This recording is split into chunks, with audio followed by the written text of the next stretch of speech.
Hi, welcome to The Reckoning. I am Zerlina Maxwell, and I'm here with my partner in feminism, Jess McIntosh. We have a lot to talk about. Really? Like, is there something happening in the world?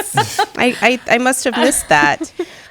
We are joined by three fabulous panelists. Joining us today is Charlotte Alter from Time Magazine, and also Sady Doyle, who is the author of Trainwreck, and Mychal Denzel Smith, who's the author of Invisible Man Got the Whole World Watching, which is now out in paperback.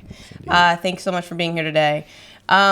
We have all, I think, been watching, particularly as feminists, this MeToo movement build since the Harvey Weinstein story broke in the New York Times on October the 5th. Mm-hmm. And since then, there have been a lot of men fired and held accountable for their actions. A lot of men, a lot of industries, a lot of power industries.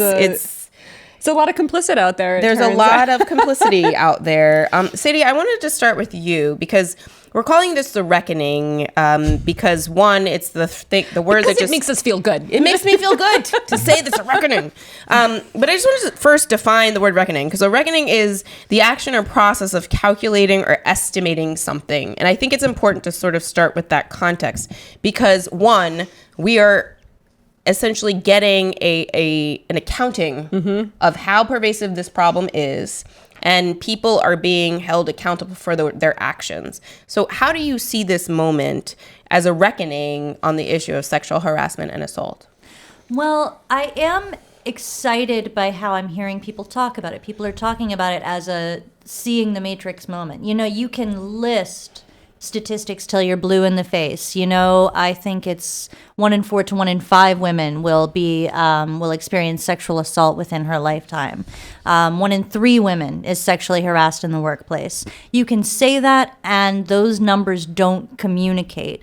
Even anonymous testimonies from women are easy to blow off. When Gwyneth Paltrow says it happens to her, people suddenly are like, oh, dang, I guess this is a real thing. Right. So seeing just the massive, massive extent of this violence, I think is opening people up and is causing them to question not just how common the violence itself is, but how it shaped our wider cultural narratives, how it shaped so many of our institutions.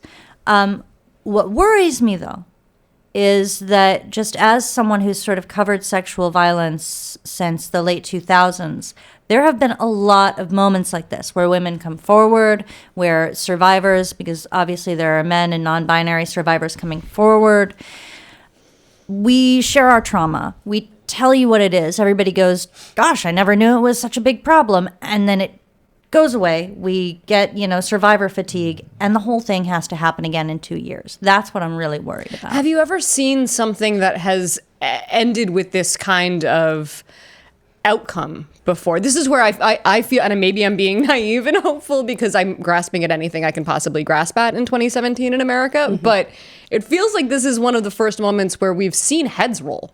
Like, right. Does that give you hope, or do you feel like we might just backslide altogether and forget that we did this? Yeah, that's good to see, that people are actually taking concrete action to get these guys out of their industries. I think one of the first actions I took part in was like this hashtag campaign called More and Me, and it was about the Julian Assange rape allegations, which people were reporting as surprise sex. They were saying, how can a man who's such a hero to the left wing possibly be, also a predator?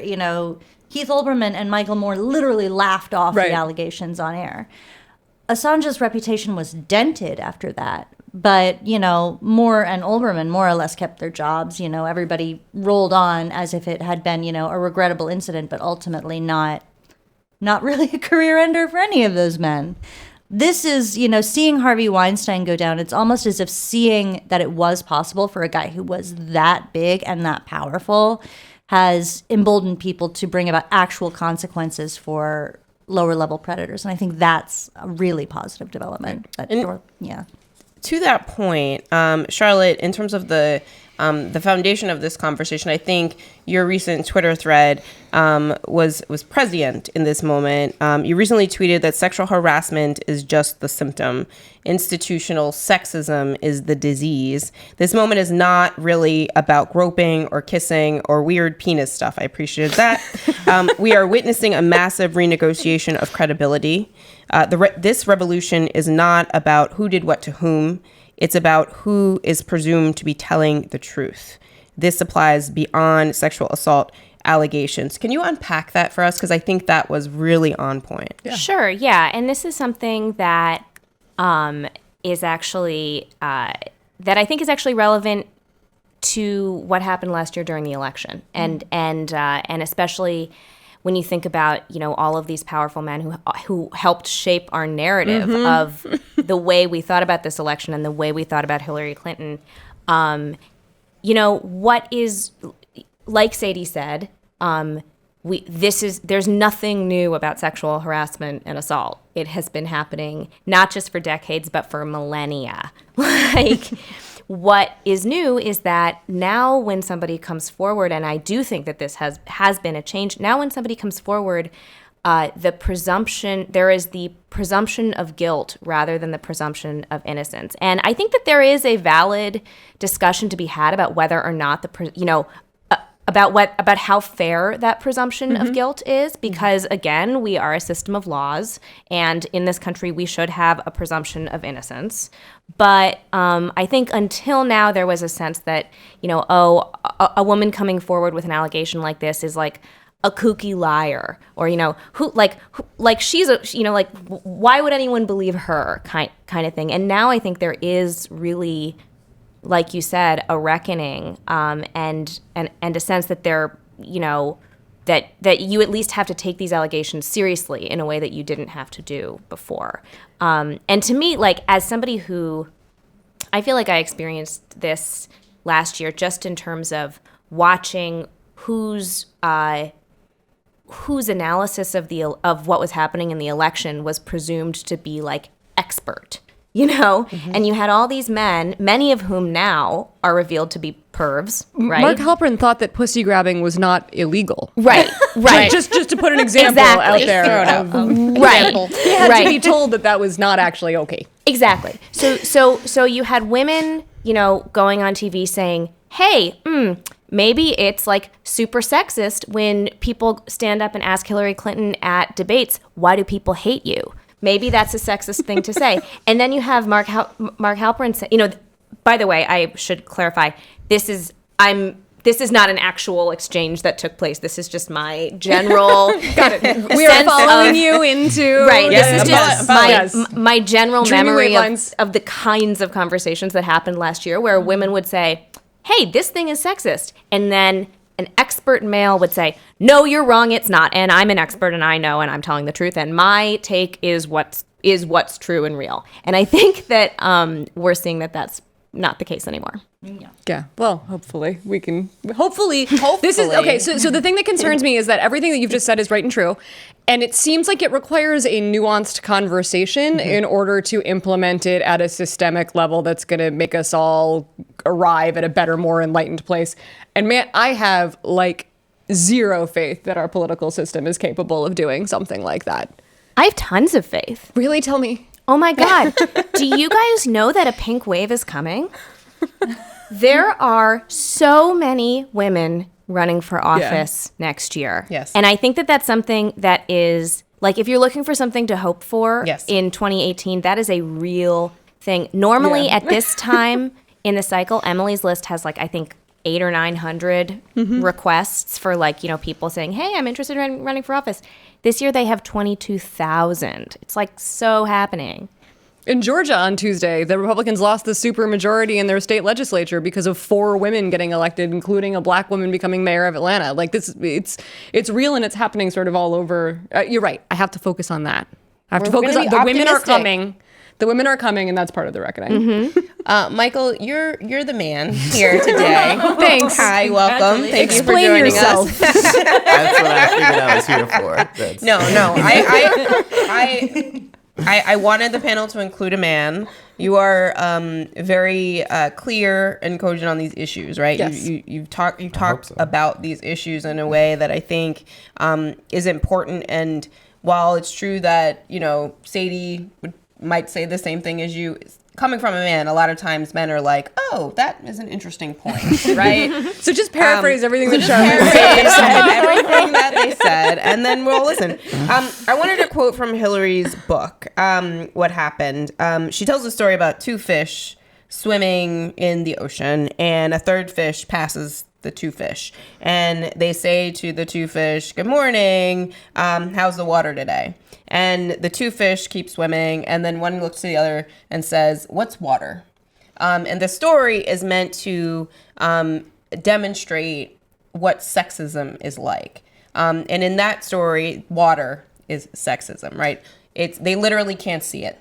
Sexism is so pervasive in our culture that when overtly sexist things are happening in our election, we don't even notice. It's just glossed over. Hillary Clinton's called untrustworthy and unlikable, and nobody challenges that. So how can we actually get to the point where our political conversation includes sexism in the analysis, but maybe we only get there if we're tackling everyday sexism, right? And calling it out every day, everywhere we see it. So how can men help in that process? Oh, man.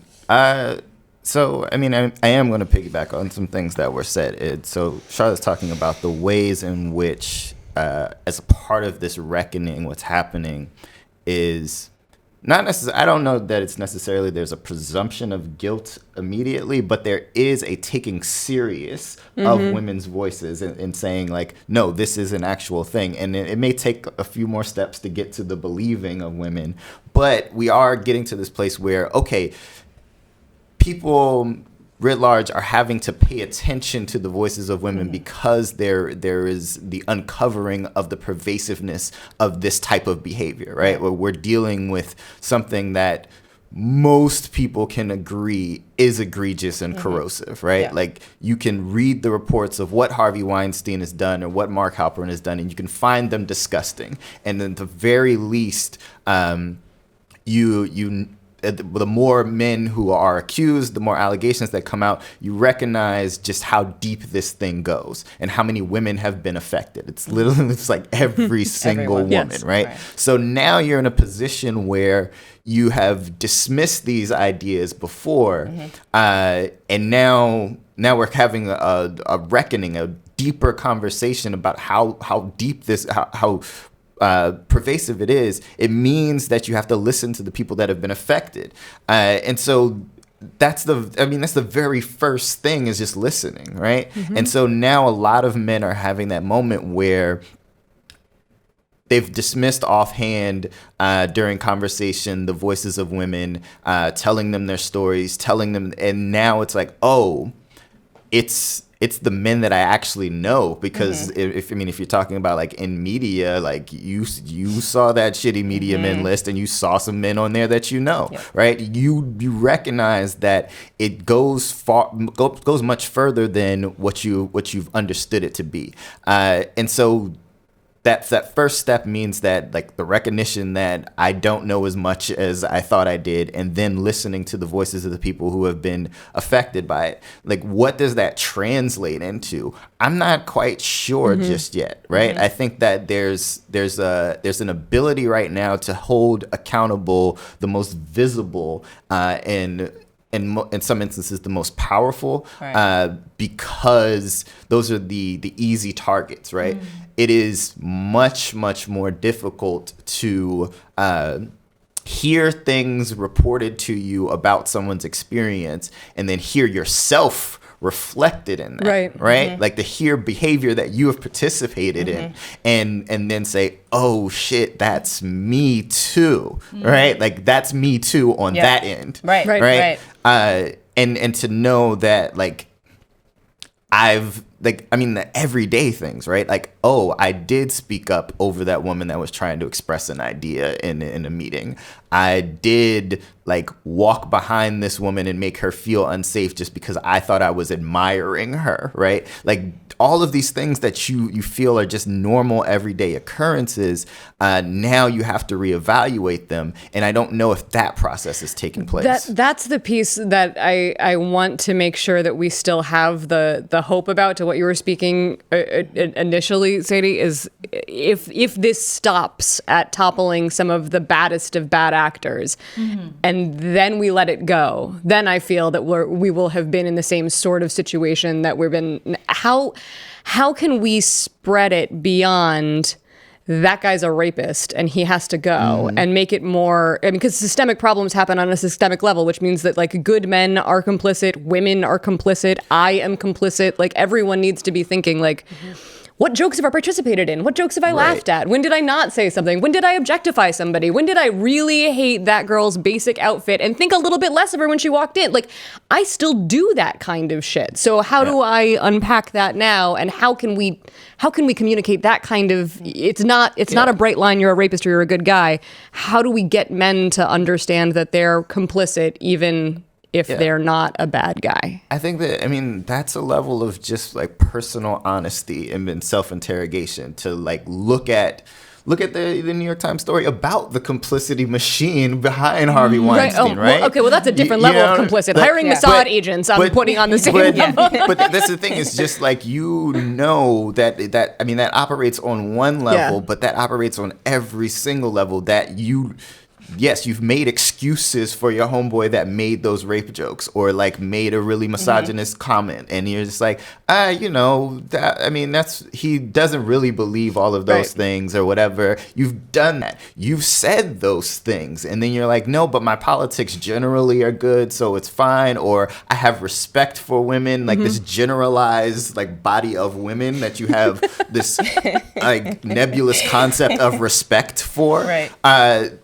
You've convinced yourself of these things. So we have to let go of the concept of being good, particularly within the context of these different forms of oppression, these different systems of oppression that enact themselves in all of our lives and that we are all defined by, right, to different degrees and in different ways. So if we're honest about that fact, if we're honest about the fact that these things have played out in ways that we haven't understood, then we can start the reckoning within ourselves to say, okay, I've been complicit here because I didn't know. Now let me understand that. And then it's a matter of change in behavior. And then it's a matter of all of us checking one another when we hear those things, when we see those things. And I think that's a piece where we're just not that brave, We're fearful of being ostracized. We're fearful of losing out on opportunities, and then and some of that has to do with the accumulation of a certain kind of power, right? And I think that what we're seeing with the ways in which these men, if you talk about someone like a Matt Lauer or Mark Halper, like they're allowed to accumulate so much social and economic capital, right, within their industries that they become untouchable because they become so valuable to this idea of what we're supposed to represent.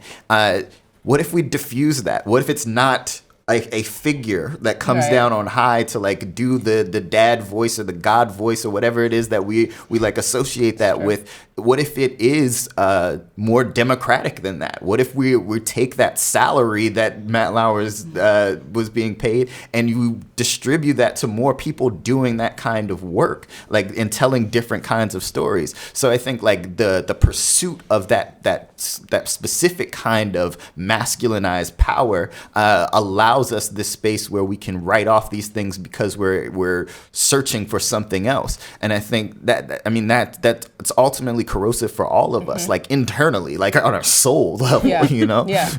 And Charlotte, Mychal made a point about everyday behaviors and sort of the ways in which this is very much a spectrum of behavior. On the one end of the spectrum, you have the Harvey Weinsteins and actual rape, right? And on the far end, on the opposite end of the spectrum, you have, rape jokes and the more minor types of harassment that still impact and traumatize women and men and anyone who's experiencing that harassment, but it's at the other end of the spectrum. So can you speak to this point that a lot of men have been raising in the last few months about the fact that they just can't talk to women at work anymore. They can't flirt. They don't know how to behave. Can't even hug someone. They have no idea what to do in this world in which everything is harassment. So, and we know as women how to distinguish, and we know what is and what isn't Also, harassment. don't flirt at work. Right, but yeah, Don't hug at work. So, Wandering up and embracing because your context really is everything. So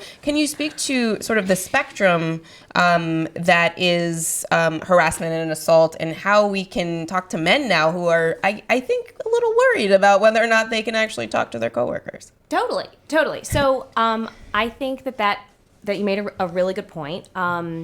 One thing that I think we need to, and this is something that everybody needs to think about, including women, is I think that it would take everybody's temperature down a little bit if we could agree on what a good apology is. You know, like if it's something, again, that isn't, maybe something that isn't physical, maybe something that isn't a pattern, maybe something that legitimately seems like it could have been a single joke gone wrong or a single thing said off. Everybody misspeaks. Everybody has mistakes. Mm-hmm. That skirt looks really good on you when you're about to make a professional point. Exactly. Okay. Things like that. I personally would like to see a world where like we can find a way to sort of call people out for that, but not like you're fired. Like, you know, like, hey, like, by the way, that's, you know, not totally cool for this reason. And the guy says, oh my God, I'm so sorry. I didn't know. I really apologize.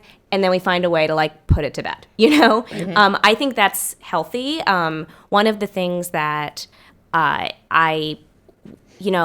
also read the list, the shitty men in media list, and I was appalled by it. But one of the things that gave me pause a little bit was that you would see like, you know, line 20, you know, this guy's accused of like rape and strangling. Line 21, this guy was weird at lunch. Like those, right. I don't know that those two things belong necessarily in the same like breath. Spreadsheet. You know, spreadsheet. That's what it was. Because some of this stuff, you know, we're kidding ourselves if we say that there's no element of subjectivity to this. Of course there's an element of subjectivity to this. I have come up with like a little handy dandy, people might disagree with me, and I welcome your disagreements, but I have in my mind sort of 4 categories. And they start with like real sexual misconduct. I haven't even begun to address the kind of like murky areas of weird jokes and, you know, like compliments gone wrong, things like that, because frankly, I truly believe that if it's not like a pattern of like systemic harassment that, you know, has been documented by many people, I like to be able to be like, hey, dude, like maybe not, and then like let it go. We say weird stuff to strangers all the time. We talk about it regularly. Yeah. I don't think it's a sexist pattern of any kind. It's just I have a verbal like thing. I cannot, if I had a nickel for how many times I've like said the wrong thing to somebody and then be like, oh my God, but I really have to say that at that moment. You know, I can't believe I said that, you know, I would have lost my job. But okay, here's my little chart. Yes. It's category 1 is sexual misconduct. So that's like, you know, hitting on someone at a bar, maybe touching someone who didn't like, you know, just like, you know, touching someone's knee, maybe going in for a kiss when you didn't necessarily totally like figure out if that's a okay thing to do. You know, that I think that's sexual misconduct. Okay. That's category 1.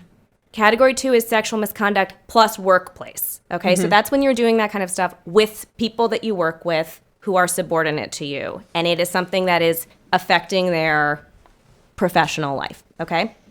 Then you have the penis line, okay? And category 3 is misconduct plus work plus penis. Right. Okay? Because why is your dick out at work? Because I'm serious. No, totally. I've been asking that all exactly. week. Like, because why I is think it the out? penis I think the penis is really important because the other stuff, I think, Many men would agree. Yes, exactly. Some other things, and we can, and I'm happy to discuss whether I'm wrong about this or whatever. But I think some other things, you're right.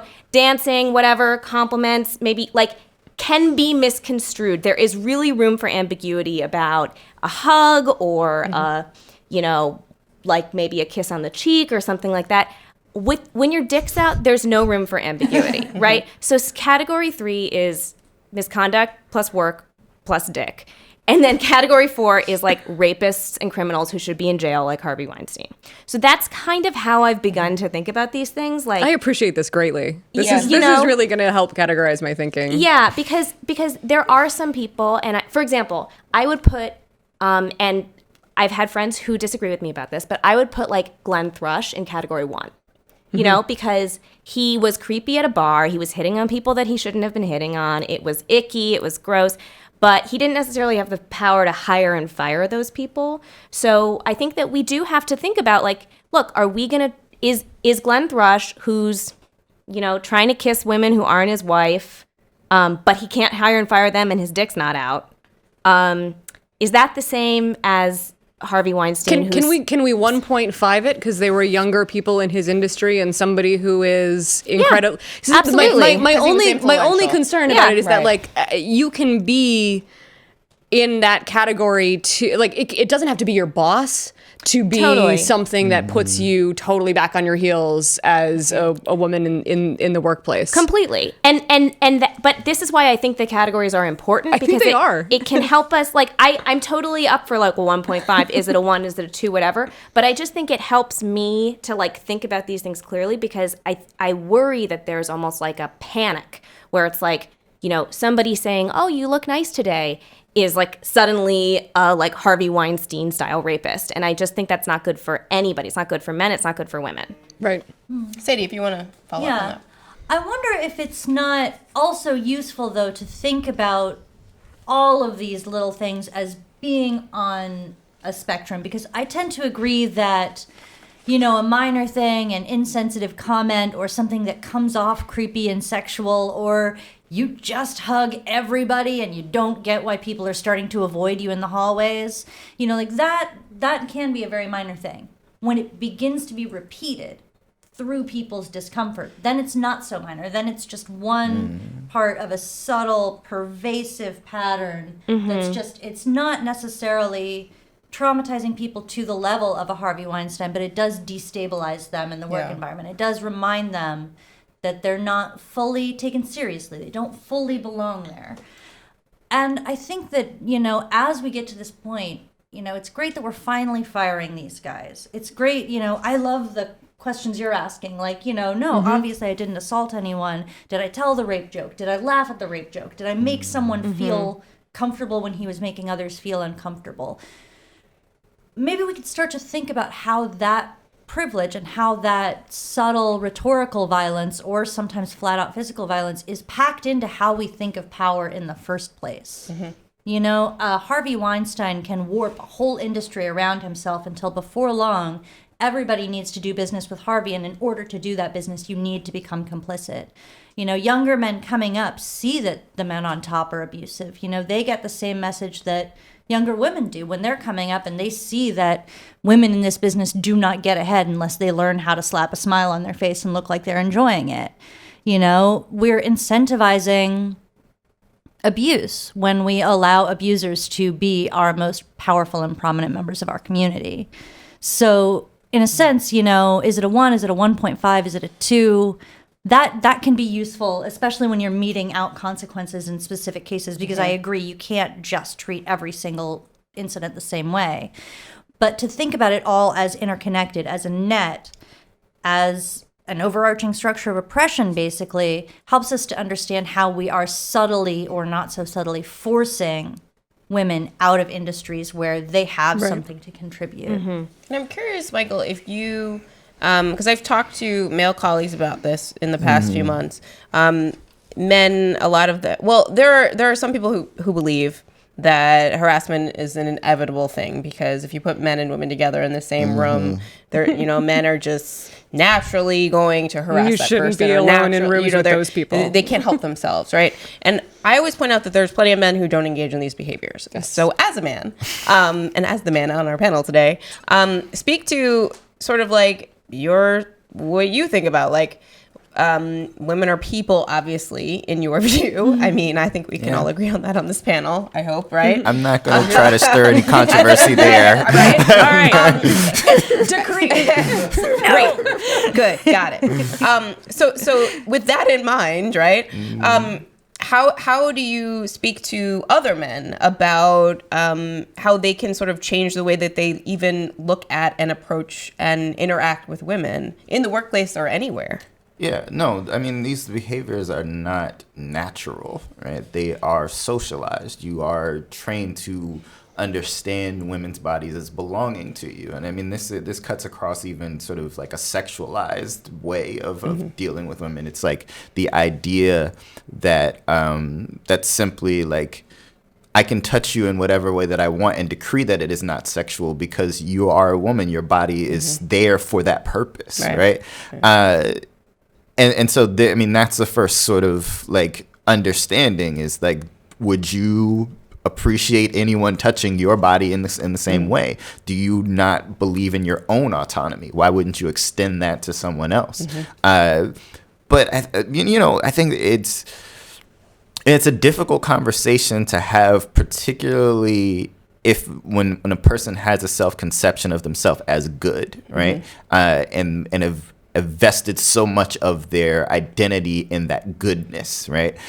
So that they treat people well, they volunteer at the soup kitchen, right? Like they know themselves to be good, or like they go to work and they do their job and they provide for their family. Like all of the sort of masculine ideas of what goodness constitutes. If they can achieve all of those things, then when you're trying to tell them about behavior that would not be good, they write it off or run to all the parts of themselves that are good, to sort of diffuse that, to say like this is impossible that I would be that person. I mean, this cuts across all types of different forms of bigotry and oppression, right? But it's impossible that I could be that because look at my record on all of these other things that have nothing to do with this.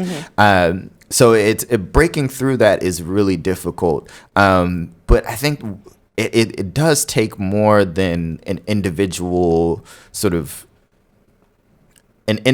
checking and an individual like heart to heart. It is a community thing, right? I think you see the behavior at a party, at a social gathering of all sorts. Like, when your friend crosses lines, like you are understanding of that, and then you warn people around them, right? Like it's like he gets to a certain point where he doesn't. So why are we inviting him still, right?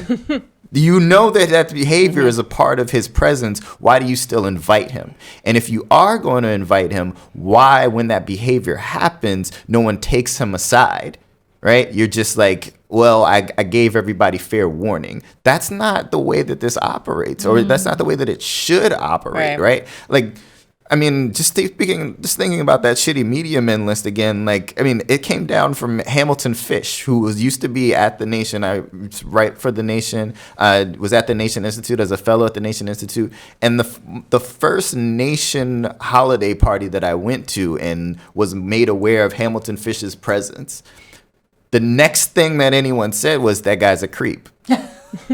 So why is he here? Why is he here? Right. Why is he here? And all love to the people at the Nation and Nation Institute and the people running it now who are committed to these things. But like, the fact is they slipped up on that. Right? Like, they knew that these abusers were in their midst. So what are the social consequences for knowing that this behavior exist within some, like, your own circle? Do we have different social consequences now than we did before the reckoning started? I mean, most of these people were open secrets. And I hated that for like a hot second when we said they were open secrets, everyone was like, well, then why didn't the women do anything about it? And you're like, well, because there was nothing to be done. We told people, no one cared. We knew. We had little whisper networks to keep as many women as we could safe. We didn't, and that was it. That was what we did. When Weinstein broke, that day, I heard Matt Lauer and Charlie Rose. Like, everyone knew that it was coming. And when that happened to him, it happened to them. Do you think that we're, I mean, having spent so much time on sexual violence, do you think that we're in a place where there is a different opportunity for the kind of social consequences that Mychal's talking about to exist in like friend groups and networks, as opposed to like, you're not dealing with the head of a company? Like, do we have an opportunity now to stop inviting that dude who we know gets a certain way after 11 p.m. and too many beers? Yeah, it's weird. I almost feel like I'm in a really friendly version of The Purge. Yeah. Because it's like, it's so easy, just to go to what you're saying. The guy keeps getting invites. It's really easy for women and other marginalized people to get kicked out of that party. And one of the main things you can do is raise your hand and say, I'm uncomfortable with Hamilton. I'm uncomfortable with the guy we all know is a creep. That marks you as difficult. For the past few months, I have seen women not be as worried about feeling difficult. There's been the sense that, like, maybe this time, if I speak out several months, like, since, January 20th, maybe? Or, like, right. Yeah. Like, Donald Trump is the months. President. Right. Because I feel like that's when I stopped giving fucks, and I think other women sort of did the same thing. Oh, sorry, go ahead. Oh, no. Well, I was just saying, I think, though, that since Weinstein, there's been this sense that not only don't you give a shit if people like you anymore, you might actually be able to get away with it. Like, if you say this before survivor fatigue kicks in, people might listen to you and you might not have your life ruined by saying that you've been harassed. That, I think that, I wish that this didn't feel like this wonderful, precious time when I get to go into the candy store and grab all the candy I want. Right. I wish that it didn't feel like this is going to be so fleeting. But increasingly, I think that what this moment has done is give women the sense that, especially if they act in concert with other victims, they have a chance to be believed and they have a chance to just get the guy out of the party, I think I didn't use it. Okay. I think one of the things that I totally agree with you, and one thing that I think has changed is that basically, not to be too hyperbolic about it, but for literally all of human history, sex for women has been something that has to be weighed with consequences. Right. Every time a woman has sex or a sexual encounter or considers having sex or any kind of sexual anything, she has to think about the social and the biological consequences of that. Is she going to get pregnant? And then often the social consequences of it. Will you be shunned? Will you be kicked out of your Puritan community for kissing the farm boy next door? Whatever. Like, women have always borne the sole social consequences of any kind of sexual behavior. And so women have been almost conditioned to think to themselves, like sex is a risk.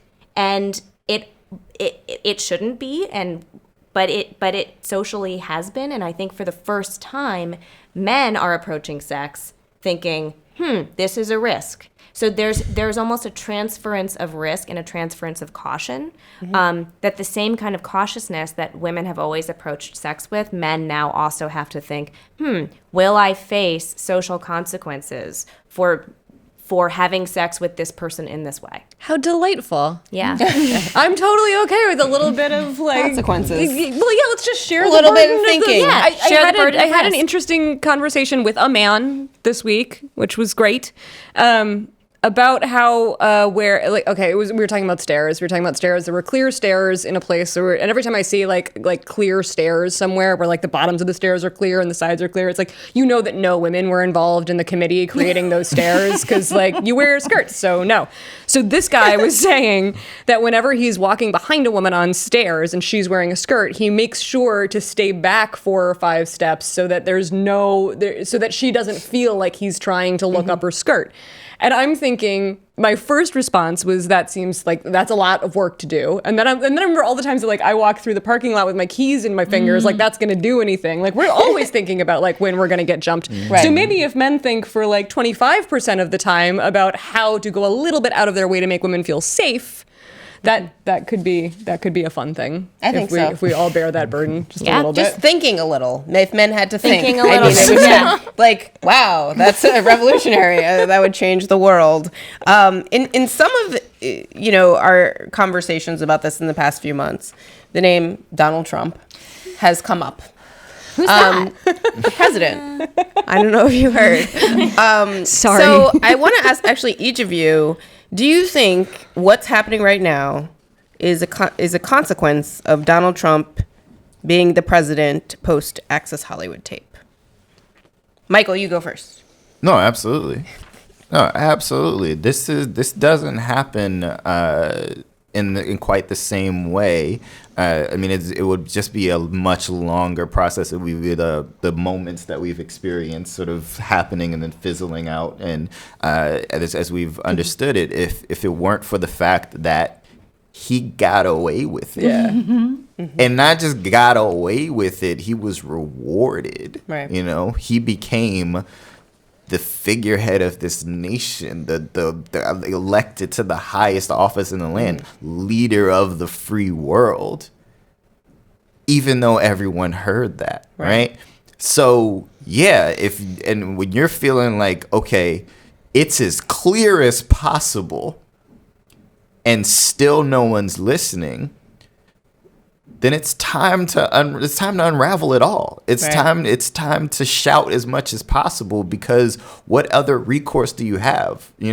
It's clear that we're in a moment where we need basic education on this, because that was appalling. Right. It's completely it's irrational. I thought it was beyond the pale. Right.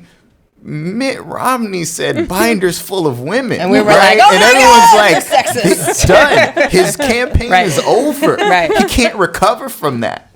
Then everyone heard that Access Hollywood tape, and suddenly Donald Trump's president. So, you have to react to that. And the way that you react, you're either going to retreat or you're going to become more militant. And the reaction has been a more militant. Angry white ladies everywhere. Sadie, speak to sort of how Donald Trump is a catalyst for this moment, which I agree with all that Mychal said. Yeah, absolutely. I think, too, there was not just Donald Trump, there was the fact of who he beat. Like Hillary Clinton worked very, very hard to fit the mold of what we're told a woman has to do and be to make it. She had the connection to the powerful man, and she, worked on building up her foreign policy credentials because women were supposedly inherently weak on that. And she was so obviously super controlled and super disciplined and super on point. She had a million policy proposals. She was like, the A student, and it didn't matter. And I think that for a lot of women, when we saw that happen, I didn't even realize, just because I yell on Twitter all day, I thought that all hope of respectability had gone for me already, but apparently it had not.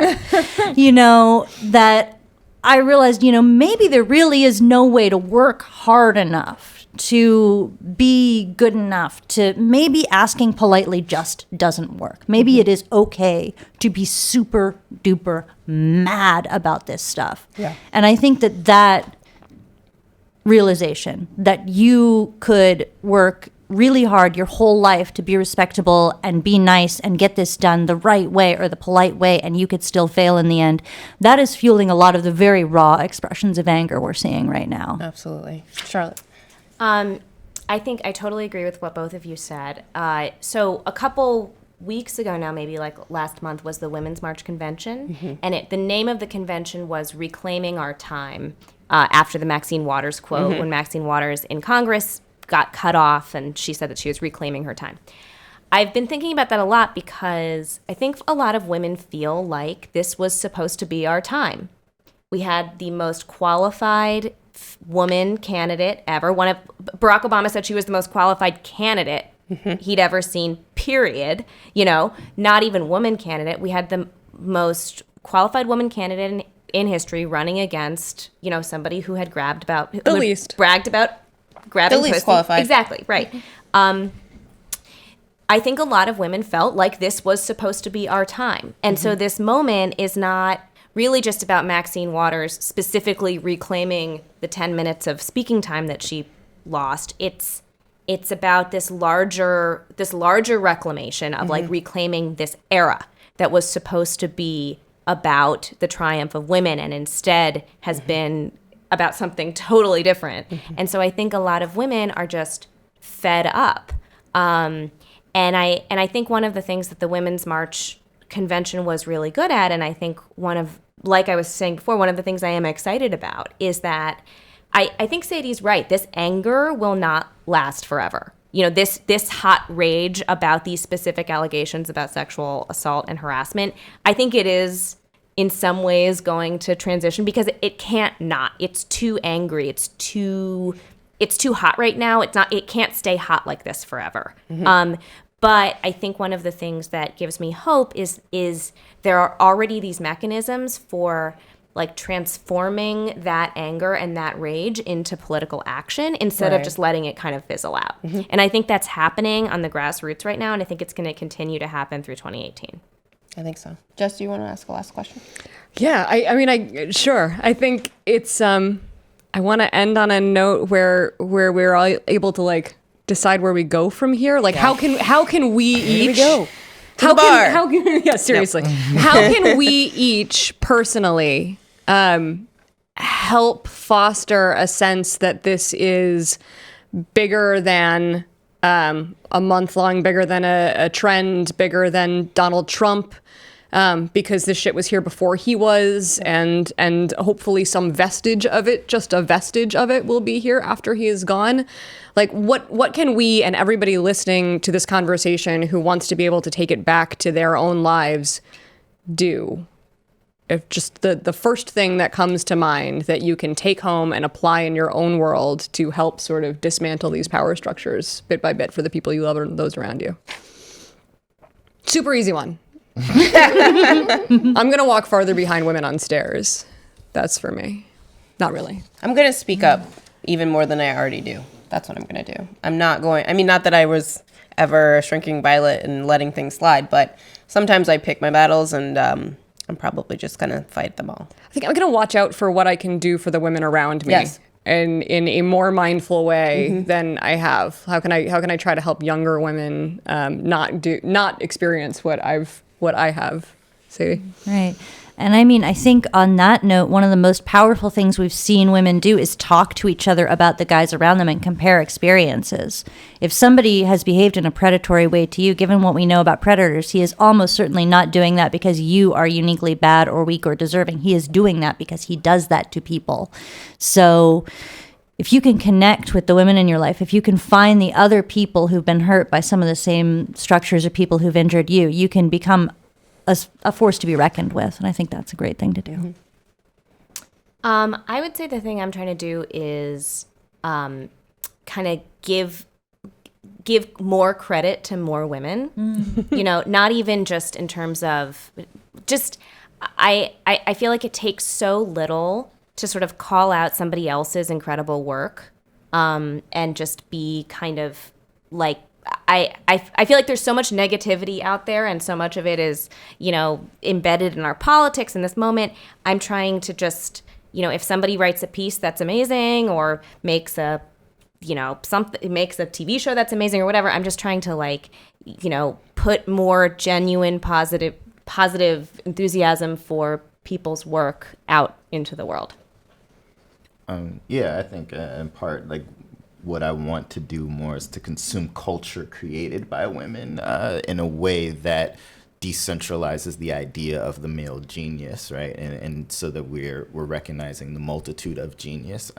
But then sort of in a more self-reflective way, it's to say, continue that process of interrogation to say, what of my behavior have I not uncovered that is secretly or slyly sexist that I've not processed yet, but also finding the temerity to speak out against men when I witness the behavior. Right. And I think that's a bargain that, you know, you're again picking the battles sort of thing, where I haven't always. And I want to believe myself to be a person capable of doing that, but I haven't always. And I've witnessed these things happen or know of someone who's responsible for this, and I'm silent, and I need to do more of the speaking up and the more of the confrontation. Absolutely. Thank you, Charlotte, Sadie, and Mychal, for joining us today.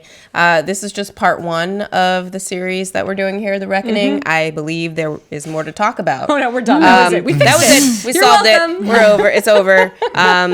So we'll definitely have for sure. part 2, part 3, part 4, as many parts as necessary to get to the point where we feel like we have an understanding of this issue in a more comprehensive way. Thank you, Jess. Thank you, Zerlina. For just being here. She was on vacation recently, so I missed her. I was. And I'm always happy to see you because I got to you're like not my other objective. half. I know. Well, we've been doing the Partners in Feminism thing for a while now, and I'm just really happy that we have the platform when we've got this moment happening, that we're able to do this and we're not just yelling in the back room somewhere. So I'm also going to feel a lot of gratitude, even as I feel a lot of rage. I'm going to have like a rageitude holiday. That's I'm a gonna word. rageitude Christmas. Yeah. Ideas.